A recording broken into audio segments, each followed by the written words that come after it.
50 kilometre خریدتے ہیں اور اس کو خوبصورت لینڈ اسکیپنگ کرواتے ہیں، ہرا ہرا پیڑ ویڑ لگواتے ہیں، اس میں گول گول روڈ بناتے ہیں اور اس کے بعد اس کی پلاٹنگ ہوتی ہے اور پلاٹنگ کر کے ہر ایک قبر 15 لاکھ 16 لاکھ 20 لاکھ روپے میں بکتی ہے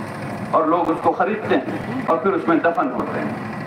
اس ایکٹ کے بعد جو ہونے والا ہے ریئلسٹکلی وہ یہ ہونے والا ہے کہ آپ میں سے ہر ایک آدمی کو اپنے والد کی، اپنے اماں کے لیے قبر خریدنی پڑے گی۔ اب آپ لوگ دیکھ لیجئے کہ آپ لوگ کے پاس جیب میں اتنا پیسہ ہے خریدنے کا کہ نہیں خریدنے، اس بات کو دیکھ لیجئے۔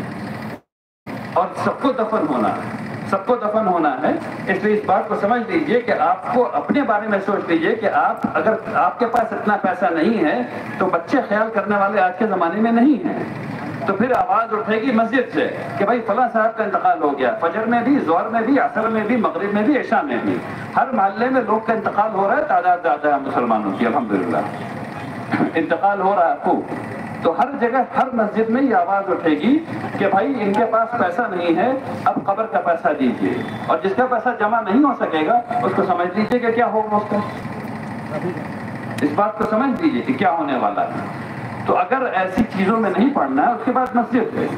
تمام مساجد جتنی ہیں وہ سب کے سب وقت کی جائیداد پر ہیں اور وہ سب کے سب ختم ہو جانے ہیں، تو نماز کہاں پڑھنے والے ہیں آپ؟ جو آپ کی عیدگاہیں ہیں وہ ختم ہو جانے والی ہیں، تو نماز کہاں پڑھنے والے ہیں آپ؟ اور اگر ان سب چیزوں سے ہونے سے بچانا ہے تو جو بات میں نے ابھی آپ کو بتائی ہے وہ اپنے بھائیوں کو بتائیے، برادران وطن کو بتائیے، تمام لوگوں کو بتائیے، متحد رہیے اور جڑے رہیے اور اس احتجاج کو کرتے رہیے۔ ایک بات کا خیال رکھیے، ہم لوگوں کو اس احتجاج کو جمہوری طور پر نان وائلنٹ طریقے سے پیسفلی کرتے رہنا ہے۔ آج کے احتجاج میں کچھ لوگوں کو شاید لگ رہا ہو کہ ہم لوگوں نے حق ادا کر دیا، نہیں، ابھی بسم اللہ بھی نہیں ہوئی، ابھی ڈھنگ سے بسم اللہ بھی نہیں ہوئی میرے بھائی، ہم لوگوں نے ابھی شروعات کی ہے، یہ پہلا دور ہے،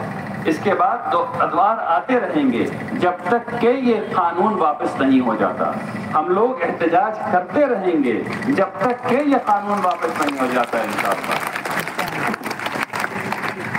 اب اس سلسلے میں امارت شرعیہ نے ایک پروگرام بنایا ہے جو آپ لوگوں تک پہنچے گا، اس میں سب سے اہم بات یہ ہے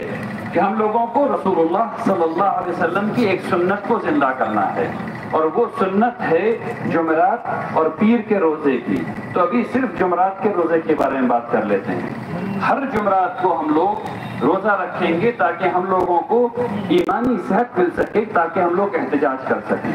ہر جمعرات کو انشاءاللہ کریں گے، روزہ رکھیں گے سب لوگ انشاءاللہ، اور اس کے ساتھ ساتھ اتنا ہی ضروری ہوگا اجتماعی افطار۔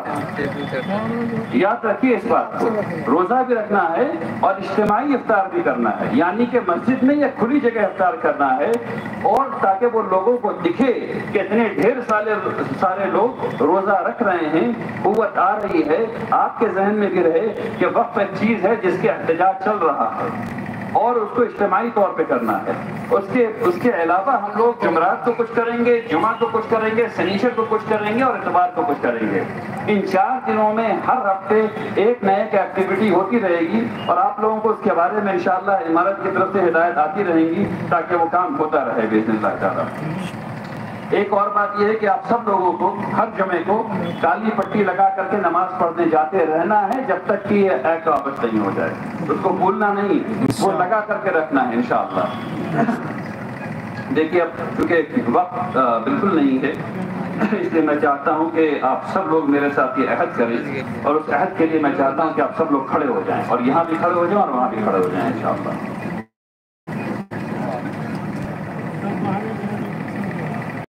کھڑے ہو جائیں، اور سب سے پہلے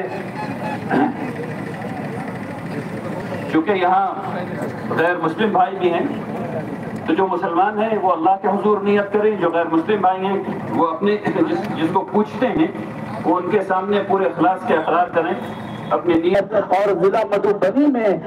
تعلیمی فضا کو عام کرنے کے لیے جنہوں نے بڑی محنت کی، چاہے وہ میڈیکل کالجز کے شکل میں ہو، بی ایڈ کالجز کے شکل میں ہو، آئی پی ایس کے شکل میں ہو، ان تمام اداروں کے ذریعے جنہوں نے تعلیمی فضا کو ہموار کیا مدھوبنی میں، عالی جناب عزت مآب عالی جناب محترم ڈاکٹر فیاض صاحب، راجیہ سبھا سانسد، میں آپ سے درخواست کرتا ہوں کہ آپ تشریف